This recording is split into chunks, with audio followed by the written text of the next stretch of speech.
오늘 읽은 본문의 말씀은 열왕기서의 가장 마지막 본문의 말씀입니다. 무슨 말이냐? 열왕기서가 이스라엘 왕들의 역사를 기록한 책인데요. 이스라엘 왕들의 마지막 결론, 그 역사의 마지막을 기록하고 있는 것이 바로 오늘 읽은 열왕기서 25장의 말씀이 되겠습니다. 이스라엘 왕들의 역사, 바꿔 말하면 이스라엘의 역사가 되겠는데요.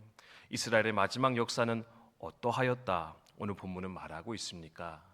철저한 심판으로 말미암아 그 나라가 완전히 멸망을 당하였더라. 그 나라가 완전히 무너지게 되었다. 성경이 기록하는 것을 볼 수가 있습니다. 바벨론 왕 느부갓네살이 예루살렘을 쳐들어오게 됩니다. 1년 6개월 동안 그 예루살렘 성읍을 포위하였고요. 토성을 쌓아서 그 예루살렘 성을 공격하였는데 먼저는 성벽이 무너졌고 다음은 왕궁이 무너졌으며 그리고 마지막에는 하나님의 전 성전까지 완전히 무너지고 거기 있던 기물까지 바벨론으로 다 옮겨가게 되었더라. 심지어 그 땅에 살고 있던 많은 이들이 죽거나 포로가 되어 바벨론 땅으로 옮겨지게 되었는데 그 땅에 남은 것이 하나도 없었더라. 성경은 그렇게 결론 내리며 열왕기서를 마무리하는 것을 볼 수가 있습니다. 어떻습니까? 너무나 무서운 결론이고요. 소위 새드 엔딩 중에서도 아주 슬픈 새드 엔딩으로 보여지는 것 같습니다. 그런데요, 오늘 말씀 묵상하면서 우리 기억하기 원하는 것은 이 무서운 심판의 현장 안에서도 우리는 또한 이스라엘을 향하신 하나님의 사랑의 손길, 은혜의 손길을 발견하며 나아갈 수 있을 것 같은데 오늘 이 심판의 현장을 함께 목도하면서 또한 그 속에 숨겨져 있었던 하나님의 은혜의 손길 묵상하며 우리의 삶을 돌아보는 이 아침이 되었으면 좋겠습니다. 이런 무서운 심판의 현장 앞에서 어떤 하나님의 은혜가 있었을까? 첫 번째는요, 계속해서 말씀해 주셨던 하나님의 은혜가 있었다. 그들을 돌이키고자 하셨던 그 하나님의 열심, 그 하나님의 수고가 있었노라 우리 잘 기억했으면 좋겠습니다. 심판 당했는데요, 한 번의 잘못으로 되어진 심판 아니었다라는 겁니다. 이미 이사야서, 예레미야서 묵상하면서 여러분 잘 그 사실을 배워 오셨으리라 생각이 드는데요. 하나님 어떻게 하셨습니까? 돌아오라 말씀하셨습니다. 그리고요, 마지막 순간에는 뭐라고 말씀한지 아십니까? 바벨론에 항복해라. 그게 너희가 살 길이고 나의 계획이다. 하나님 말씀해 주셨습니다. 근데요, 이스라엘의 실수는 무엇입니까? 계속 말씀하는데 계속 듣지 않았다라는 겁니다. 살 길을 보여주셨는데요, 자기가 듣기 좋은 말에 귀 기울이다가 결국 그들은 하나님의 뜻을 거스르는 불순종의 길을 걸어가게 되었습니다. 그리고 그 불순종의 결론이 무엇이었느냐? 바로 오늘 우리가 읽었던 이 열왕기서 25장에 등장하는 철저한 심판, 깨어짐의 현장이었다. 성경은 말하고 있는데 한 번의 잘못으로 내친 하나님 아닐 것인데 지금도 말씀하시고 지금도 돌이키기를 원하시며 회복하기를 원하시는 분, 그분이 바로 우리 하나님이실 것인데 그래서 오늘 말씀을 통해 우리가 먼저 붙잡아야 될 하나님의 은혜는 무엇이냐? 하나님 말씀하실 때 내가 들을 수 있는 귀를 허락하여 주시옵소서. 때로는 그 길이, 그 말씀이 나와 다르다 할지라도 내 생각을 붙잡는 것이 아니라 하나님의 생각, 하나님의 말씀을 또한 붙잡아 생명의 길 걸어가는 우리가 되었으면 좋겠는데 말씀해 주시는 그 하나님의 은혜를 덧입어 살아가는 우리의 삶이 되게 하여 주시옵소서. 함께 소망하며 나아갈 수 있었으면 좋겠습니다. 그래서 두 번째로 이 심판의 현장에서 깨닫는 은혜가 무엇이냐?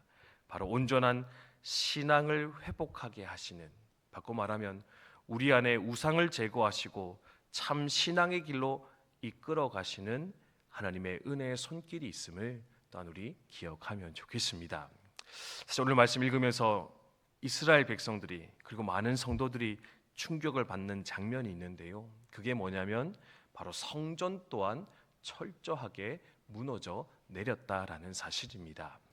성전이 무엇입니까? 하나님의 집이었습니다.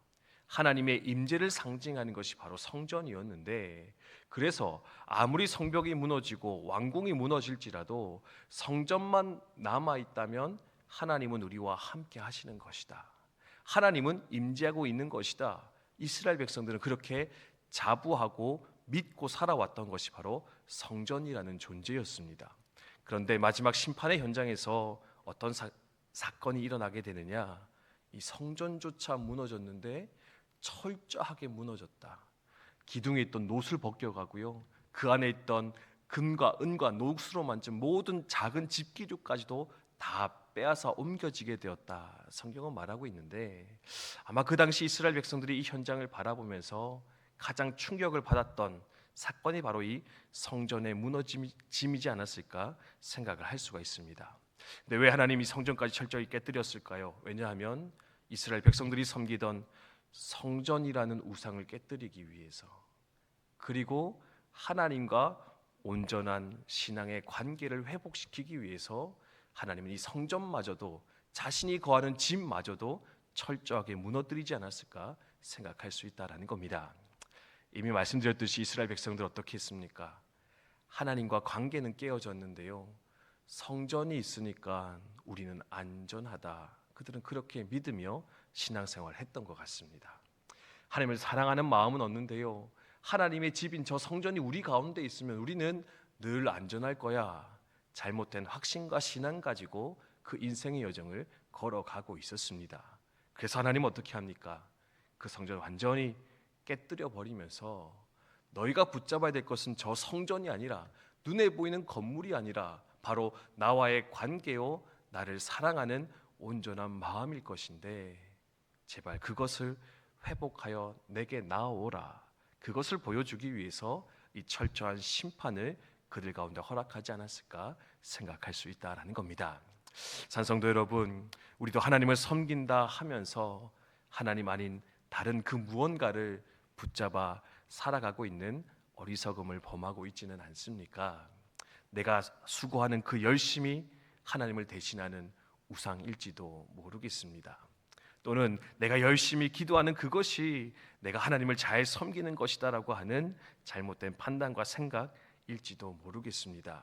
중요한 것은 내가 정말로 하나님을 사랑하는 마음이 있는가, 하나님과 영적으로 연결되어져 있는가, 하나님과 연합되어진 삶을 날마다 삶의 현장 가운데 살아내고 있는가. 그것이 바로 신앙의 핵심이며 중심이고, 하나님이 회복하기를 원하시는 우리의 삶의 중요한 신앙의 본질일 것인데, 하나님 본질을 붙잡아 살아갈 수 있는 우리들의 삶이 되게 하여 주시옵소서. 또 함께 기도하였으면 좋겠습니다. 마지막으로요, 오늘 말씀에서 보면 27절 이하에 조금은 좀 독특한 이야기가 하나 등장을 하는데, 이렇게 다 무너지고 깨어지고 붙잡혀 가서 절망을 살아가던 이스라엘이었는데, 유다의 왕이었던 여호야긴이라는 자가 풀려나 왕의 식탁에 참여하게 되었다. 그 이야기로서 오늘 본문이 끝나는 것을 볼 수가 있습니다. 뭘까? 단순히 역사의 내용을 기록한 것이 아니라, 다 무너졌지만 하나님은 또한 이곳에서 새로운 회복의 역사를 출발하고 계신다. 하나님은 새로운 회복을 이스라엘 가운데 허락해 주실 것이다. 그 회복에 대한 약속을 보여주는 말씀, 그것이 바로 이 마지막 27절과 30절에 등장하는 여호야긴의 이야기지 않겠는가 생각을 할 수가 있습니다.